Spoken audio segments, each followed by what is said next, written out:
So welcome to BN tutorial. तो हम लोग क्या करेंगे, हम लोग अभी फाइनेंशियल मार्केट जो कि पार्ट बी की और एक चैप्टर है उसको भी हम लोग कंप्लीट करने की ओर एकदम रेडी है। तो पहला क्वेश्चन आता है फाइनेंशियल मार्केट का, वो है what do you mean by financial market. So financial market chapter ही है और पहला क्वेश्चन ही आता है फाइनेंशियल मार्केट क्या है। फाइनेंशियल मार्केट मतलब एक ऐसा जगह है जहां पर आप फाइनेंशियल एसेट्स और क्रेडिट इंस्ट्रूमेंट्स को बेच सकते हैं। मतलब ये एक ऐसी प्लेटफॉर्म है जहां पर आप स्टॉक्स को लेन देन कर सकते हैं।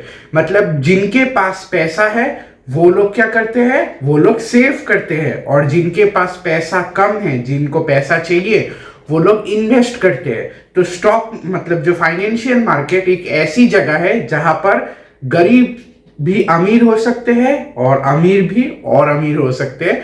तो एक ऐसी जगह है जहां पर सभी लोग मतलब अपना जो एसेट्स और लाइबिलिटीज है वो एक्सचेंज कर सकते हैं। फाइनेंशियल मार्केट ऐसी एक प्लेटफॉर्म सभी को प्रोवाइड करती है, क्योंकि जिन लोग के पास पैसा है, मैं फिर से कहना चाहूंगा, जिन लोग के पास पैसा है वो लोग क्या करेंगे, सेव करेंगे फाइनेंशियल मार्केट में अपना जो एसेट है, और जिनके पास पैसा नहीं है वो लोग इन्वेस्ट करते हैं ताकि उनको वहां से कुछ रिटर्न पैसा मिले। तो ये फाइनेंशियल मार्केट पूरा सब कुछ प्रोवाइड करता है सभी के लिए। तो अभी हम लोग फाइनेंशियल मार्केट की फंक्शंस को डिस्कस करते हैं। पहला पॉइंट है intermediary for mobilisation of saving. मतलब ये जो फाइनेंशियल मार्केट है वो सभी को सेविंग्स कराता है। सभी आदमी जिसके पास ढेरों पैसा है वो लोग क्या करते हैं, अपना पैसा फाइनेंशियल मार्केट पे सेव करते हैं, और जिनके पास पैसा नहीं है वो लोग क्या करते हैं, अपना पैसा इन्वेस्ट करते हैं ताकि कुछ पैसा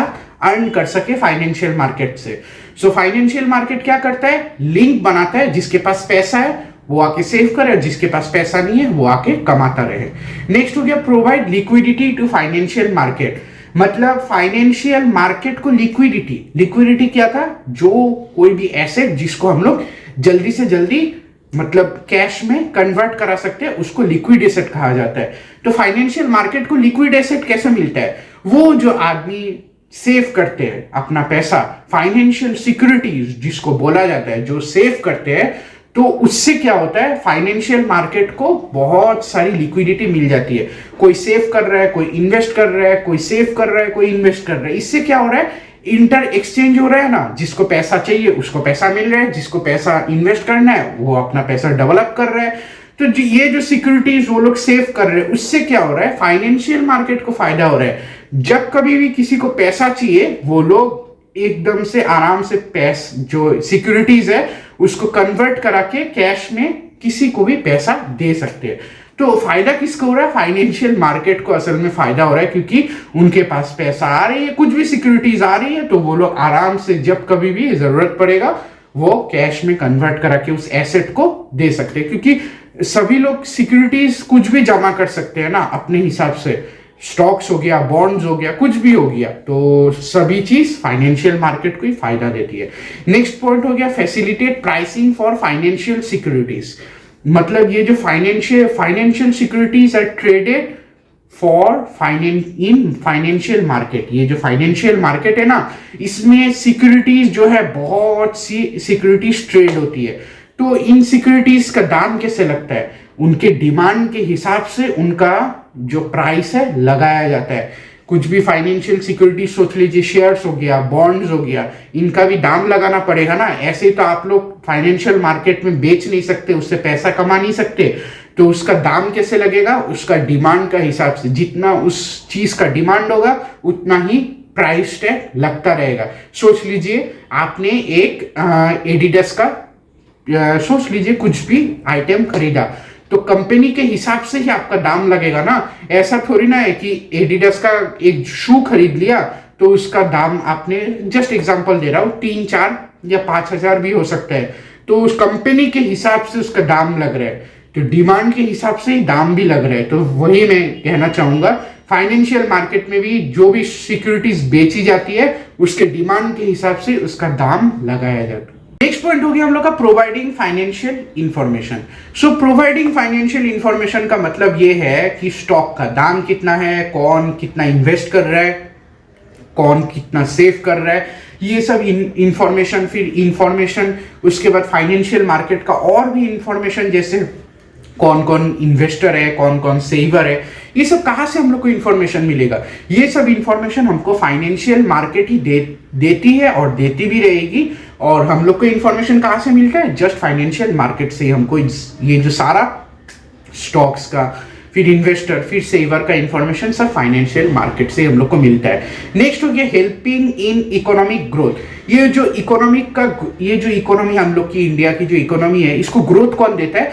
फाइनेंशियल मार्केट ही ग्रोथ देता है। कैसे देता है? मैंने पहला पॉइंट ही कहा था और टॉपिक में भी समझाया था फाइनेंशियल मार्केट का कैसे होता है कि जो लोग पैसा मतलब भर भर के जिसके पास पैसा है वो आके यहाँ पे पैसा सेव करते हैं, और जिनको पैसे की जरूरत है वो लोग इन्वेस्ट करते हैं कुछ ना कुछ अपने हिसाब से और वहां से पैसा लेते हैं। तो क्या हो रहा है, जिनके पास पैसा है वो गरीब लोग को पैसा दे रहे हैं, जस्ट एग्जांपल के साथ समझा रहा हूं, और जो लोग गरीब है वो लोग अपना पैसा इन्वेस्ट करके कुछ ना कुछ कमा रहे हैं। तो क्या हो रहा है, पैसा पूरा अच्छे से फ्लो अप हो रहा है, मतलब जिसके पास पैसा है उसके पास जा रहा है वो पैसा, जिसके पास नहीं है। तो क्या हो रहा है, एक एक्सचेंज गोल, एक चेन बन रहा है, और चेन क्या हो रहा है, flow of fund, securities, bonds, कुछ भी होगा सब कुछ फ्लो हो रहा है फाइनेंशियल मार्केट में। सो एक इकोनॉमी को कौन स्ट्रॉन्ग बनाता है? फाइनेंशियल मार्केट एक इकोनॉमी को भी स्ट्रॉन्ग बनाने का काम करता है। तो शायद से आपको याद होगा पिछले कुछ वीडियो में मैंने कहा था कि कैपिटल मार्केट के बारे में कुछ उठाया था टॉपिक, फाइनेंशियल मैनेजमेंट के लास्ट टॉपिक्स में। तो अभी हम लोग डिस्कस करेंगे, उसी टाइम में हम लोग आ चुके हैं, तो हम लोग अभी डिस्कस करेंगे मनी मार्केट और कैपिटल मार्केट। तो मनी मार्केट और कैपिटल मार्केट क्या है? मनी और कैपिटल मार्केट दो फाइनेंशियल मार्केट का, सुन लीजिएगा, फाइनेंशियल मार्केट का दो टाइप्स है। तो फाइनेंशियल मार्केट दो टाइप के होते हैं, मनी मार्केट और कैपिटल मार्केट। सो अभी हम लोग मनी मार्केट के बारे में डिस्कस करते हैं, उसके बाद कैपिटल मार्केट की और धीरे धीरे हम लोग जाएंगे।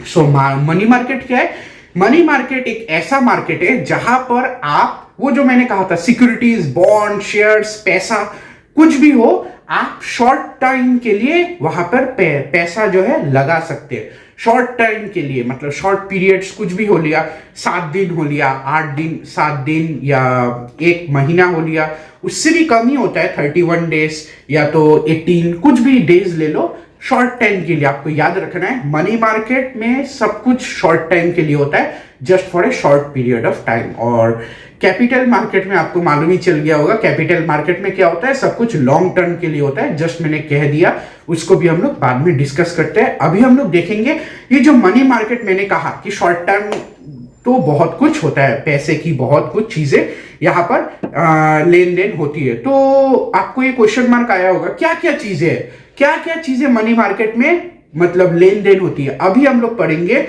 What are the instruments used in money market, मतलब ये जो मनी मार्केट में क्या क्या इंस्ट्रूमेंट यूज किया जाता है। सो अभी हम लोग पहला इंस्ट्रूमेंट के बारे में पढ़ेंगे। मनी मार्केट का जो पहला इंस्ट्रूमेंट है, मनी मार्केट का पहला इंस्ट्रूमेंट, फिर से मैं कहना चाहूंगा मनी मार्केट, हाँ, तो पहला इंस्ट्रूमेंट है कॉल मनी।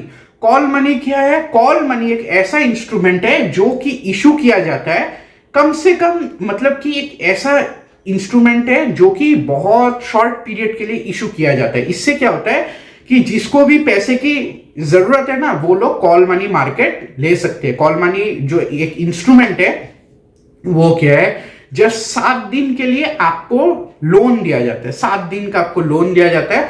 उसमें कहा जाता है कि 7 दिन के अंदर अंदर ही आप पैसे ये लोन का यूज कर सकते हैं। जो भी पैसा होगा आप 7 दिन के अंदर अंदर आप रिटर्न कर सकते हैं। तो देखिए कितना अच्छे से जिनको पैसे की जरूरत है वो लोग कॉल मनी यूज कर सकते हैं। देखा कितने अच्छे तरीके से आदान प्रदान हो रहा है पैसे का। जिसको पैसे की जरूरत है वो पैसा ले रहा है। कैसे ले रहा है? कॉल मनी से ले रहा है। कॉल मनी एक ऐसा इंस्ट्रूमेंट है जस्ट 7 दिन के लिए आपको यूज मतलब लोन देती है और उसके बाद आप पैसा रीपे कर सकते हो। नेक्स्ट हो गया ट्रेजरी बिल। ट्रेजरी बिल आप एक समझ लीजिए प्रॉमिसरी नोट है। तो प्रॉमिसरी नोट क्या है? प्रॉमिसरी नोट में ऐसे लिखा जाता है कि मैं प्रॉमिस करता हूं कि ये जो, सोच लीजिए 1000 रुपए आपने किसी से उधार लिया है, तो मैं प्रॉमिस करता हूं कि 1000 रुपए मैं आपको फ्यूचर में कोई भी डेट होगा उस डेट में मैं आपको रिटर्न कर दूंगा। मेरा ये प्रॉमिस है।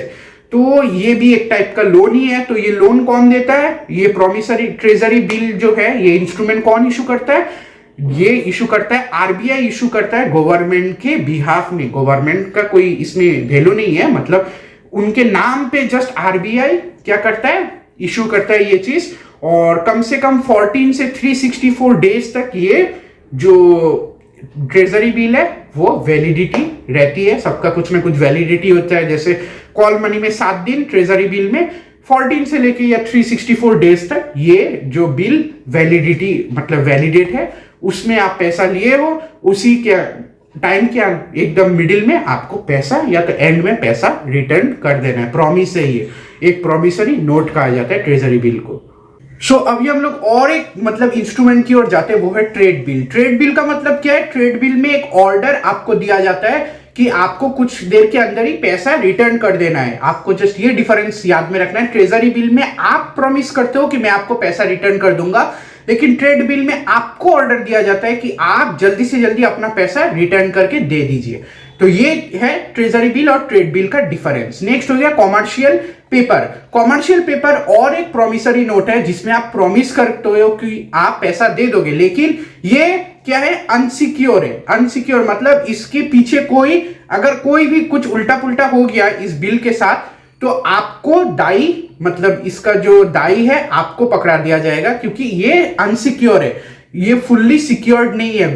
ये जो आरबीआई जो इशू करता है ये सिक्योर, जैसे ट्रेजरी बिल था वो आरबीआई इशू करता है, लेकिन कॉमर्शियल बिल में के पेपर में क्या होता है कि ये एकदम भी सिक्योर नहीं है, अनसिक्योर चीज है, तो इसको बहुत कम ही लोग यूज करते हैं। नेक्स्ट और लास्ट जो इंस्ट्रूमेंट है वो क्या है? Certificate of deposit, CD. Certificate of deposit एक ऐसा इंस्ट्रूमेंट है जो कि एक बैंक इशू करता है, एक किसके खिलाफ इशू करता है? एक इंस्टीट्यूशन या एक कंपनी के खिलाफ इशू करता है। तो ये जो इंस्ट्रूमेंट है हमेशा एक बैंक ही मतलब जो इशू कर सकता है, क्योंकि ये क्या करता है, जब एक कंपनी बैंक से कुछ पैसा लेता है तभी इन रिटर्न जब पैसा अगर दे नहीं पाता तभी जाके बैंक ये सर्टिफिकेट ऑफ डिपॉजिट उस कंपनी के खिलाफ इशू करती है। तो ये रेंज कितनी करती है? 91 डेज से लेके 1 ईयर तक इसका वैलिडिटी सर्टिफिकेट ऑफ डिपॉजिट का रहता है। तो यहीं पे कंप्लीट होती है हम लोग की इंस्ट्रूमेंट्स ऑफ मनी मार्केट। हम लोग ने बहुत सारी इंस्ट्रूमेंट जाना, मतलब मनी मार्केट में क्या क्या चीज इशू किया जाता है, कौन सी इंस्ट्रूमेंट्स इशू की जाती है, हम लोग ने सब कुछ जाना। अभी हम लोग डिस्कस करेंगे मनी मार्केट का फंक्शन। मनी मार्केट क्या क्या फंक्शन परफॉर्म करती है। सो पहला फंक्शन है जो कॉमर्शियल बैंक्स है, जो बिजनेस इंस्टीट्यूशंस है, उनका लिक्विडिटी पोजीशन इंक्रीज करने में ये जो मनी मार्केट है हेल्प करती है। नेक्स्ट पॉइंट है जो जिसके पास सरप्लस फंड है, मतलब जिसके पास बहुत पैसा है, किसके पास पैसा है वो हम लोग को बताती है मनी मार्केट। मनी मार्केट उन लोग को इंडिकेट करती है जिनके पास सरप्लस फंड्स है। नेक्स्ट हो गया हम लोग का it provides funds even to government institutions, मतलब गवर्नमेंट के जो इंस्टीट्यूशंस है उनको भी फंड्स प्रोवाइड करती है मनी मार्केट। ये और एक फंक्शन है मनी मार्केट का। देखिए पब्लिक को तो करती है, गवर्नमेंट को भी पैसा देती है।